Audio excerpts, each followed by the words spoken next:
Ka-chick. Hey everybody, Tekking here, and today we're going to be talking about a character in One Piece, a villain that has not showed up in years, literally years. We're talking East Blue arc, that long ago. The current status of this character is unknown, but seems to be a fan favorite. Every time I bring this character up, every time he gets mentioned, most people in the One Piece fandom are like, yeah, you know, like, kind of like you love to hate him sort of thing. Like, yeah, he was a villain, but he was a really interesting villain, really complex, had a lot of different layers, and I hope Oda brings him back someday. I am, of course, referring to Pirate Admiral Don Krieg. Oh, yes.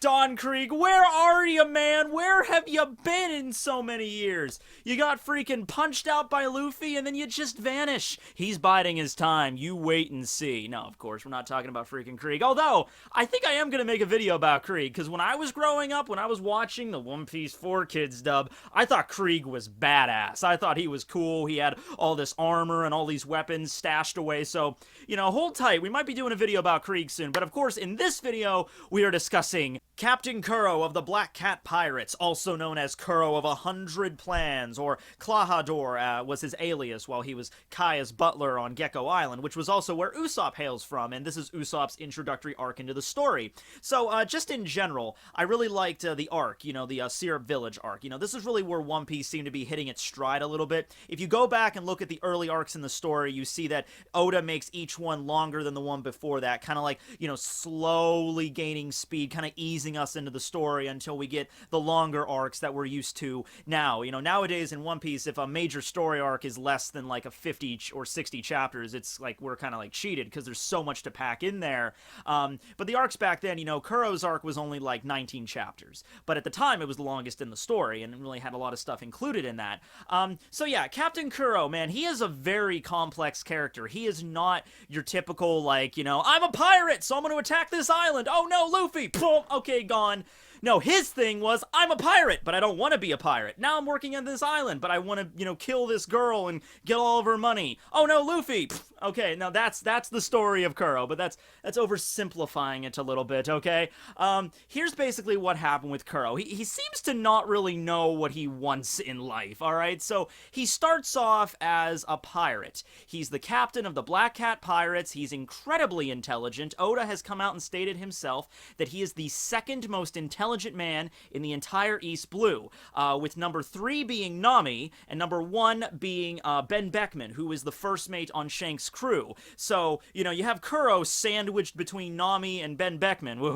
Well, you know, any sandwich involving Nami is very tasty indeed. But anyway, you know, so he's very quick-witted, he's very intelligent, to the point, though, where he was, like, seeing himself as so much better than the rest of his crew. He viewed his crew as, like, just puppets, basically just like these pathetic barbarians would have never succeeded if it wasn't for me. I'm the brains of this operation. I'm the linchpin, you know. So he didn't really have any kind of he wasn't very humble, I guess I should say. He was very arrogant in his intelligence, which eventually kind of did lead to his downfall. You know, I compare him a lot to Aizen from Bleach. Aizen is this really calm, composed guy who's really genuinely smart, but whenever someone gets the jump on him, he kind of like regresses and starts shouting, you know, nonsense and things. Like, he's like, no, I am better, I'm smart, you're not supposed to win this. And so Aizen did that at the end of his story arc when he fought against Ichigo, and, you know, Kuro has the same thing at the end of his arc when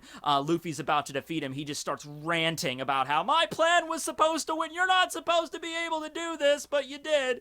So, yeah, it's that kind of intelligence. You know, normally he's very calm, he's very collected, but he's incredibly arrogant, thinks that his plans can just never fail, and whenever it looks like they are going to fail, he just, like, mentally regresses to a 5-year-old throwing a tantrum, basically, there. But hey, I mean, his track record up until the point where he ran into Luffy and the Straw Hats was pretty credible. You know, he was called Kuro of 100 Plans. He was called that for a reason. Apparently, all of his pirate exploits were very successful. He never failed. None of his plans failed, and he was a successful pirate. He had a bounty of 16 million before it was deactivated, and the reason it was deactivated was because Kuro was not very happy about the pirate life. I think it had something to do with the fact that, you know, he just took a look at the situation he was in, and he sees all these, like, boorish, barbarian, you know, pirate, you know, riffraff on his crew, and he's just like, this is pathetic.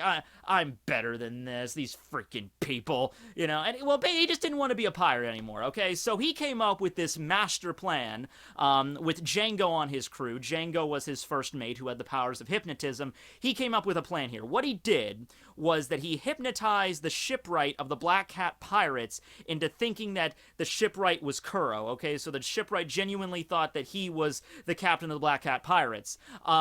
A marine ship attacked the Black Cat pirates. Kuro slaughtered all of them except for Morgan. I think Morgan was a lieutenant at the time. This was also where Morgan received the injury to his jaw and he lost his arm. Kuro basically stomped his freaking jaw into the floor and then ripped off his arm, and that's why, Morgan's Axe Hand Morgan now.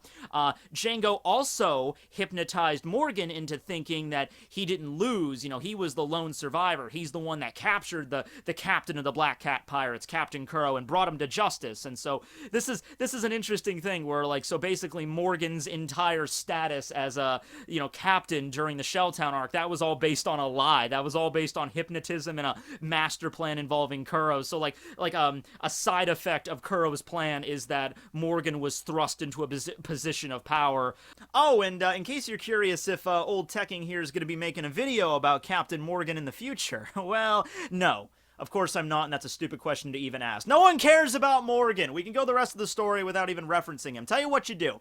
Go down to your local liquor store, if you're of legal age, and get yourself a bottle of good old Captain Morgan rum, bring it back home, and mix it with... I don't drink very often, but when I drink, I do drink Captain Morgan rum, and I mix it with Coke and lime, and that's usually a pretty good combo, so go for that. You'll get way more out of that bottle than you will out of the actual character, alright? Well, anyway, going beyond that, so Captain Morgan captures the shipwright of the Black Cat pirates, who he believes to be Captain Kuro, who the shipwright himself hypnotized into believing he was Captain Kuro, executes him at Shelltown, and so that allowed the real Captain Kuro to escape his bonds of piracy. But he did have a plan involved here. So he lands at Gecko Island, he goes into Syrup Village, and basically just like a wandering vagrant, and he arrives at Kaya's mansion. At this point, Kaya's parents are alive.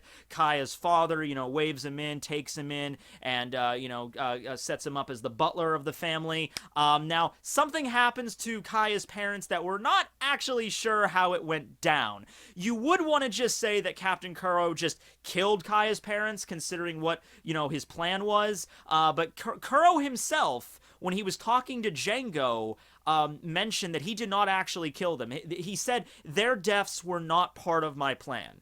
Now, there's no reason for him to lie to Django. Django, there was no one else around. Well, Luffy and Usopp were listening in, but he didn't know that. He was just talking to Django by himself, so there's no reason for Kuro to lie about that.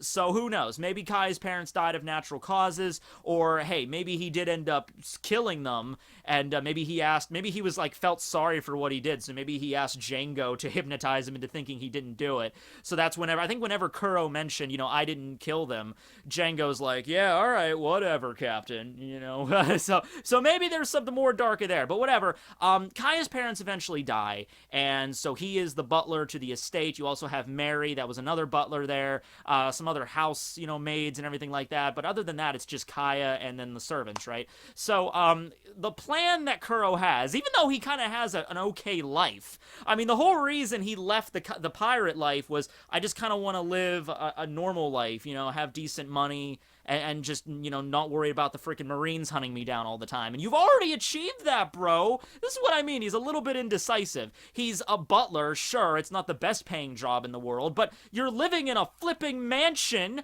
You get to live in a mansion, whether or not it's in the servants' quarters or whatever. Everyone around you is nice to you. Kaya's nice to you. Everyone in the village trusts you. I'm like, what more do you want, man? I guess it's all about money. I guess it's Kuro always scheming. That's what he does. He's a schemer. He has to use this intelligence for something. He just didn't like to use it as a pirate. So now he's like, I'm going to play this masterful chess game of this, inheritance and getting Django to hypnotize Kaya into including me in her will so I can receive all of her money. okay, One Piece meets like insurance scams. Like, all right, whatever. Okay, fine. It's not as simple as just like, killing Kaya, taking the money and running. He could have just done that, but I think it's like he really wanted to play the game the correct way. He wanted to test his intelligence and his schemes in order to getting the money. I think it's probably what he gets off on. It's like a personal victory for him. He's not the kind of guy that's just like, I'm just gonna kill Kaya, take her money, run away, and live on another island in luxury. I have to play by the rules here.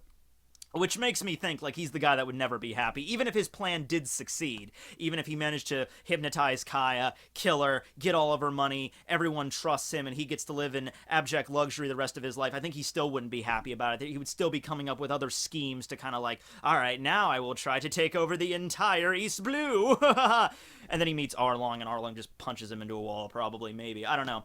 Another thing about Kuro, though, that is interesting is that despite the fact that we always hear that he's this masterful schemer, he's the second most intelligent man in East Blue, Kuro of 100 plans, none of them failed, up until he met the Rubber Kid. We don't really get to see all that, like Machiavellian scheming from him. I mean, yeah, he has the plan in Gecko Island, but like I said, it's not that really layered or complex. It's really just Kuro playing the long game, if nothing else. Playing the long game, and then waiting for Django to hypnotize Kaya, and then the pirates attack, and blah, blah, blah, and that's all she wrote. I would really like to see Kuro do more of like a, sort of like a Death Note L Nier kind of level scheme, Like, that would be awesome to have a character like that in One Piece. That isn't just like, I'm gonna attack you directly, or I have like a one-layered plan where you thought I was going to do this, but in reality I did this, and that was my entire plan. No, man. I think there was so much potential with Kuro. Still potential, because he's still around. He's not dead yet. And his status is unknown, so Oda could bring him back and nobody would ask any questions. Nobody would be sitting there like, oh, but I thought blah, blah, blah. No, he was punched out by Luffy, and the next thing we see, he's gone. In the anime, there's a little scene where he's on a pirate ship, like he's returned to his pirate life, and he's not very happy with it, but that was anime only. You could write him back in very easily. But no, what I want in One Piece is like that level of schemer that's like 4 or 5 layered plan, where he's fought against the Straw Hats before. He knows about Luffy. He knows how erratic they are, and he knows about his own, like, he learned about his faults. Like, man, I was really arrogant there. Maybe if I take a step back and just maybe think about my plan a little bit more and not, and think less of myself, get a little bit more humble, maybe my plans would be more successful. And so I would love if the Straw Hats ran into him. He was like, all right, you thought I was going to do this, but in reality, I was just thinking that you were going to make me do this, so you would do this, so I could do this. And then, like, something like that kind of character. It doesn't have to be like he wins at the end of the day, like he does manage to defeat the Straw Hats, but it would just be cool to have that, at least one of those characters, right? And there's other characters in One Piece that are smart, that are schemers, Nami, of course, being one of them. She's the resident, schemer of the Straw Hats and everything like that. Good at thinking on her feet and everything like that, but just having that really kind of good planning character that has a lot of depth, that is something that I could totally see Kuro having. So his plan didn't work out. Luffy ended up attacking him. He had some pretty cool attacks. So he has like the cat claws, of course, which are just like gloves that are lined with fur that have like the long claws that he cuts people up with. One of his techniques was I can't remember the Japanese name of it, but one of the English translations, it was stealth walk. And it was a move that was very similar to Soru, like a rudimentary form of Soru, where he moves really fast. He kicks the ground really fast and then moves, like 100 feet in like 2 or 3 seconds, to the point where it almost seems like he's teleporting, right? And so the problem with this move, though, is he can't see where he's going. He can't see what he's cutting up with his claws while he's moving that fast. But it's neat, because it did introduce like the concept of high-speed movement. Like, oh, there are humans that are superhumans beyond devil fruit users, Because Alvida, up to this point in the story, all right, disregarding the first chapter that involved, like, Shanks and everything like that, we had Alvida, who wasn't really all that powerful. I mean, she was like, oh, she's a big woman that carries a giant club, all right, so she's physically strong, whatever. Buggy had a devil fruit power. Then we get to Kuro, though. Oh, Morgan. Yeah, Morgan was, he was fairly strong. He was very imposing. He had the axe arm, so he was more physical strength as well. But then we get to Kuro, who showed, like, there's superhumans in the One Piece world that are capable of, like, physical feats beyond what we would see in our world that don't necessarily have devil fruit abilities. Kuro showed that. Like, he was able to move super, super fast, even though he didn't have a devil fruit power or anything like that. So that was kind of like introducing those concepts early on. Talking about his personality a bit, I already mentioned, how big of a schemer he is, and usually he's pretty calm, but whenever the plan begins to shake a little bit, he starts, throw the tantrum. But beyond that, he also seems to have a very inert bloodlust in him. Which maybe harkens back to his pirate days where he has to, like, satiate this bloodlust, especially for whatever reason whenever there's a crescent moon. Whenever there's a crescent moon, he has, like, this, I need to cut something up, you know what I mean? So, it really is, like, he has this mask on, kind of very similar to Rob Lucci, now that I'm thinking about it. Rob Lucci is this very suave gentleman, he's pouring the wine, he's just like, okay, everything's cool and collected, but in reality, he's this really kind of bloodthirsty fighter that really does like to get down and dirty and, like, carve up his prey in his leopard form. Kuro is very similar to that, where he has to act in this very particular way as a butler, so his plan goes the way he wants, but every now and then he's like... Like that time he slashed up Mary in the manor for no real reason. There was no reason to do that other than to just sate his bloodlust. So yeah, that's something about Kuro you gotta watch. He's a little bit unstable there. And I don't really know if that would be something he would be able to control, but maybe if he did, he would be a much more efficient kind of fighter if he was able to control that bloodlust a little bit. So Luffy defeats him with Gamu Gamu no Bell, smacks him right in the freaking head, knocks his glasses off, they get crumpled, he falls on the ground, and that's all we really know from Kuro. There was a cover serial called Django's, like, Dance Dance Paradise or whatever. It's where Django wakes up on Gecko Island. He was abandoned by the crew, and we see a scene where the Black Cat pirates are, like, sailing off in the distance, and they left Django behind. And Django's on the island. He eventually gets chased off the island by the Veggie pirates. He finds, like, the Disco Ball Island. That's where he meets Full Body, and that eventually leads to him joining the Marines. The point is, though, Kuro was not on the island when Django woke back up. So either two things happened. Number one, Kuro was taken by the Black Cat pirates back to sea, so the anime was accurate in this sense, where Kuro actually did kind of return to the pirate life begrudgingly. He didn't want to do it, but it was either this or get arrested, because the rest of the townsfolk probably wouldn't trust him at this point. Kaya knew he was bullshitting her. Oh, by the way, those logos that you see on Clawhador's jacket, yeah, that's literally Oda being like, oh, I'm drawing poop on his jacket because he's a bullshitter. You see where you're going? So he either went back to sea with the Black Cat pirates, like, oh, God, I don't want to do this crap again, or he fled the island on his own. He was, like I said, he is a little bit of a superhuman. He can move that fast, and he was capable of these techniques. So he probably wasn't out for very long. He probably wasn't as knocked unconscious as long as Django was. So he probably woke back up and was like, oh, man, damn it. Straw Hats were already gone, Usopp and everybody. I was like, I gotta get out of here. So he just leaves, because Syrup Village was only part of Gecko Island, so he could have, like, fled to the other end of the island. There might have been other towns there or something he could have fled through in that moment, or anything like that before the townspeople found out really what was going on there. And from there, he could have just fled to any other island in the East Blue, so pick one of the two. He's either still a member of the Black Cat Pirates begrudgingly, or he escaped. Now, of course, this was a long time ago. This was back at the beginning of the story. We still have the whole Grand Line going up, I would say from the time Luffy defeated Kuro to the time of, like, the War of the Best at Marineford, we're talking, like, 5 or 6 months. Not even a year passes in the first part of One Piece, which it's kind of crazy. All this stuff happens in such a short amount of time. But I can't imagine it being much longer than, like, 6 months. So then we get the 2-year time skip, though. So we have, like, 2.5 years. 2.5 years since Kuro was defeated by Luffy. That's more than enough time for Kuro to work with. You know what I mean? So, what could he be up to? Well, there's a few things. How could Oda bring him back in the story? Okay, well, here's one, just throwing it out there. Cipher polls. They're an intelligence organization that's run by the Marines, and Kuro is incredibly intelligent. He doesn't like being a pirate, so he probably would not stay as a pirate if he had another option to do it. Now, you could say, well, what about the fact that he was a wanted man? He was a wanted pirate with a bounty of 16 million. Keep in mind, the Marines still know nothing about that. Apparently, at least we don't think they do. Luffy defeated him. The Marines never got involved in that. When Luffy was getting issued his first bounty, his 30 million berry bounty at the end of the Arlong Park arc, you see a scene where Brand New is discussing Luffy and all of the all the villains he defeated throughout the East Blue. So he's like, he defeated Morgan first off. He wasn't a pirate, but I think he mentions like, okay, he defeated Axan Morgan, or rather Zoro defeated Morgan. And then he defeated Buggy, bounty of 15 million. He defeated Dong Krieg with a bounty of 17 million. And he recently defeated Arlong with a bounty of 20 million. So I think it's very pertinent that we give him a 30 million berry bounty right out of the gates. Now, he didn't mention Kuro because Kuro was thought to be dead, although Kuro did have a bounty of 16.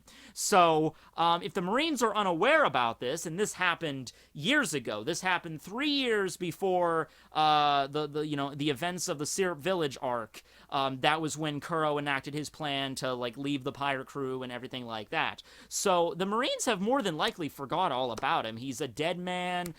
He was captured. He was executed. The bounty was rendered inactive. This was 3 years before the beginning of the story, and then like I said, we're 2.5 years forward. So we're like a good 5 years out of this. So if Kuro was just he's very smart. If Kuro just changes his hair around. Maybe gets a different pair of glasses, maybe wears contact lenses or something, grows a beard, like all he has to do is that, and he probably doesn't have to worry about the Marines or the Cypher Poles, recognizing him very much, And going beyond that, not even going that far, we've already seen that the Marines are not against working with pirates. That's the whole point of the 7 Warlords system. So, I don't know, maybe even if the Marines knew he was a pirate, but he's like, I hate being a pirate, I want to work for you, maybe they would let him join the Cypher Pole agencies. I don't know. Probably not, but maybe, since the Marines already kind of do work with pirates, at least a little bit, so there might be protocols for that. Who knows? I mean, get them working on your side and not the enemy side, right? But yeah, if he was working for, if he showed up as a member of I Just Zero, I think, enough time would have passed, and you could always figure, he was working, he was also working the long game, where he maybe fled with the Black Cat Pirates, and then was like, all right, I'm taking my revenge out on the Straw Hats now. All right, but in order to do this, I can't just directly fight them because they're too strong. And he's definitely a guy, if he's still interested in the Straw Hats, he's been following them for a long time. So he's probably aware of where they're all at right now and their strength levels and everything. He's like, all right, I wouldn't be able to take them on directly. So let's join up with this Cypher Pole agency. Let's, let me, go in there and basically just use them kind of the same way that Blackbeard used the Warlords to get what he wanted. I'm going to use that to get into the Cypher Pole and so find, where the Straw Hats are and everything. I think Kuro would work perfectly in a Cypher Pole agency, if nothing else. He's already got a rudimentary form of Soru, so I could see him mastering Soru and the other 6 powers. I could see him combining the Tempest kick ability with his claws. I know it's a kick, not a thing, but wind slashes crap, or Tech Eye or anything. I could totally see him combining it with his fighting style. It was something that was totally befitting of him. And we have also seen that Oda, he doesn't forget older antagonists. Not always, we still see Buggy in the story. He was one of the first antagonists. Django even is still involved. Django's still a member of the Marines. So even though we haven't heard of Kuro for years, don't think that Oda's just forgotten about him and we're just never going to see from him again. I would really like Oda to bring back some of the older antagonists in One Piece. I think that would be very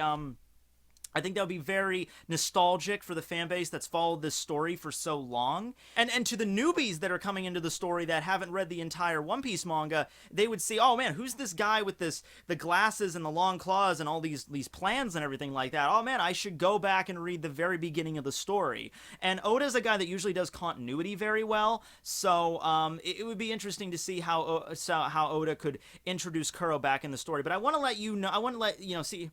So it would be very interesting, and Oda's been a guy that's always been very good with continuity, so if he brings him back, it wouldn't just be like, oh, here's Kuro, and everyone's like, who's that? And they just keep going on like they've never met him before. No, there would definitely be, references to the previous arc, between him and Usopp would be just crazy, how that encounter would go. Maybe Kuro got a power boost, learned observation hockey or something, so he figured out how to move around really fast and being aware of his surroundings with observation hockey like a cat, very aware. And then you have Usopp, who also is a master of observation hockey, and then Usopp would have to take on Kuro directly as an opponent or something like that. That'd be really cool, as we've seen, like, okay, these former villains that were main antagonists that only Luffy could defeat, now we have the other Straw Hats, fighting against them again, like maybe Don Krieg comes back and then Sanji has to fight against him directly or something. Although Don Krieg was more about bluster and bravado. He wasn't a very intelligent guy. He was more of just about all these gadgets he had and having like a really big pirate armada that was more quantity over quality, you know what I mean? It's like, I got 5,000 of the biggest blowhards you ever did see in the East Blue. As like, okay, that's whatever, 0 times 5,000 is still 0. The only people on Krieg's crew that were worth a shit were Geen and Krieg and Pearl, and even Pearl doesn't really work. Okay, so just Krieg and Geen, basically. Maybe I should make a video about Geen. Oh, yeah, that would be a good one if Geen came back. Oh, man. Yeah, I could totally see Oda doing it too. I could totally see him being like, maybe not in the near future, but later on down the story when maybe One Piece is approaching like the 90% mark, be like, I think I'm going to bring back some of the old guys. I think that would be fun to do that. But anyway, thanks for watching, everybody, and I hope we get to see from Kuro again, and yeah, some more content's on its way. So, signing out. Ka-chick, ka-chick.